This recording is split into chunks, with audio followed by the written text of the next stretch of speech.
So, like it or not, Taylor is in on the operation. And in episode 6, that doesn't sit well with Fuchs.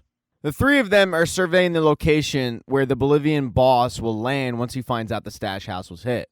Fuchs is still fuming about what happened. He knows that Barry's just trying to stick him with Taylor so he can go off and be an actor. It really infuriates him. After surveying the location, Taylor and Barry go to hang out at Taylor's place, which looks like a frat boy's house. There's pizza boxes, there's beer bottles, there's posters on the wall. Oh, and he's watching porn. Barry starts pitching Taylor on taking over the operation, becoming Fuchs' number one go-to guy. But when Taylor finds out that Fuchs takes 50% of the cut, he is out. He doesn't like Fuchs already. The fact that he takes 50%, he feels like he's ripping Barry off. He also thinks it's suspicious that if it's such a good job, why does Barry want out? Barry covers that up by saying he just wants to branch out and do different things. Taylor asks him he won't let you do those other opportunities. And Barry says it sounds like that, but it's not the case, even though it completely is. That's when Taylor says you should probably just kill the guy. He then gives Barry his cut of the stash house money, which is a whole lot. But Barry doesn't want it because it's dirty. It's got to be cleaned. Barry then tries to get the conversation back to Taylor becoming Fuchs' go-to guy.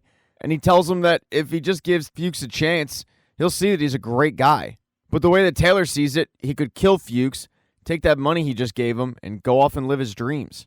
Barry goes to the bathroom and starts visualizing what that dream would be.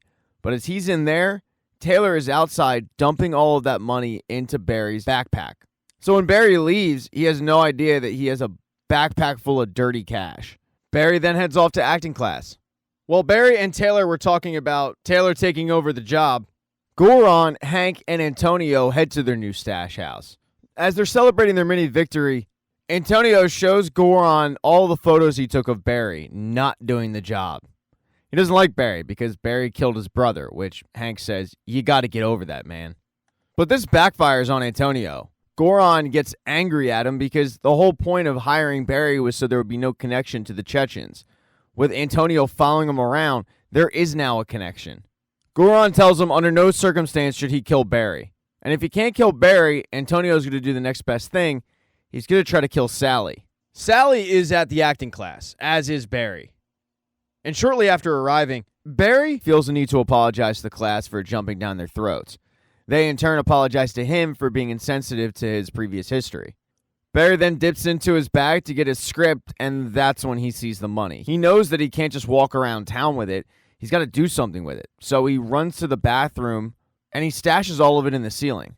But he's got to do it fast because he has to get back on stage to practice Macbeth. He's struggling. He's got a lot on his mind, and he's just not doing the job.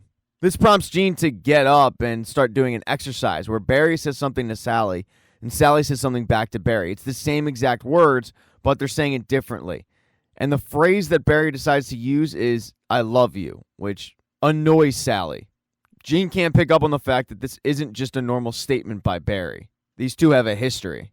Barry completes the class, is heading home, and checks his voicemails, where he's got 2 voicemails, one from Fuchs and one from Taylor.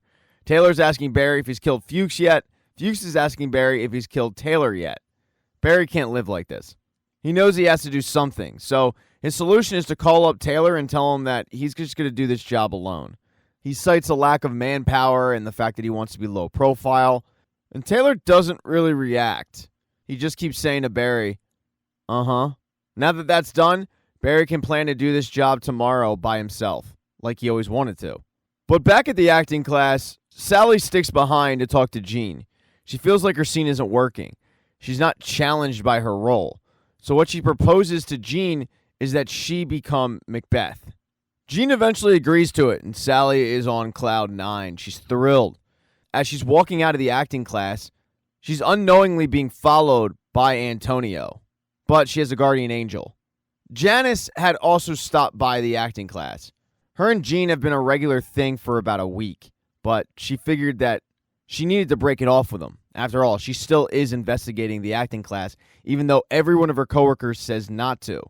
Gene asks her if she continues to investigate the class because she wants to deny what they could have together. She thought about it, went into work, and took down all of the pictures of the suspects from the acting class, closing it out. She then headed to the acting class to let Gene know about it, and that's when she saw the suspicious guy following Sally to her car. She started asking him a series of questions, and something about this guy just did not sit right with her at all. Mainly his accent and the fact that she couldn't picture him being an actor. She tells him to freeze, and he runs off. She runs after him. They get into a shootout where eventually Janice ends up killing Antonio. She calls the police, including Loach, and not too long later, the building where the acting class is located is swarmed by police. Janice also finds the money that Barry stashed away. She can't figure out what it all means. Her best theory is that maybe Ryan wasn't just sleeping with Goran's wife, maybe he was using her to be in business with the Chechens, using this place as a quasi-stash house. The one question that Loach has, though, is if Janice decided that the acting class had no leads, what was she doing there? He knows the answer. He knows it's Gene. And she apologizes, saying it's over. She's now ready to go to work. The next day, so does Barry. He has to get to work. But when he heads down to the hotel lobby, he's surprised to see Taylor in full-on fatigues, looking like he's ready to go to Fallujah. He's not quite sure what Taylor's up to and tells him, you got to leave, and then he sees it. Taylor's not alone. It's Taylor, Chris, and Nick, all in a car. Taylor heard what Barry said. He didn't have enough firepower, so he gets some. They're heading to the location, and Barry tries to tell Chris to get out of the car, but he won't. Like it or not, these four guys are about to go to battle together. But the plan that Barry, Fuchs, and Taylor had concocted about doing this somewhat stealthily doesn't end up happening. Because when Taylor put Barry's money in his bag, he saw Gene's book, and he read it. In the book, Gene talks about making the unsafe choice, and heading straight into this location would be unsafe. And in fact, it is.